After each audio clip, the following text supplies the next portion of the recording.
The Raft of the Medusa by Théodore Géricault can easily be described as the painting that initiated the French Romantic period.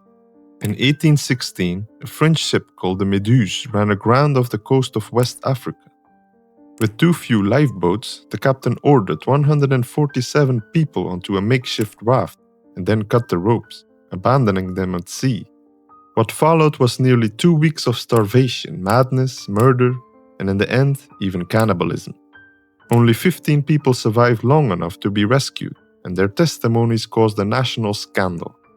Géricault was so disturbed by the story that he dedicated years of his life to turn this tragedy into a monumental painting.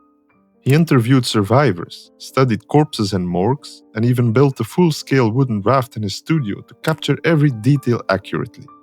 He painted the instant the survivors spotted a distant rescue ship, giving the painting a strange feeling between desperation and hope.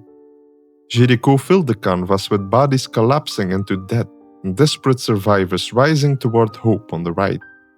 The man waving the cloth at the top is believed to be modeled after one of the survivors, Jean Charles, a soldier of African descent. The entire composition forms a diagonal wave with utter despair at the bottom and desperate optimism at the top. Equally fascinating is that the raft tilts just enough to make us feel like we're standing on it. When the painting was unveiled in 1819, it caused an uproar. The Medusa disaster had been blamed on political incompetence, and Géricault's painting exposed it in a way the government didn't quite appreciate.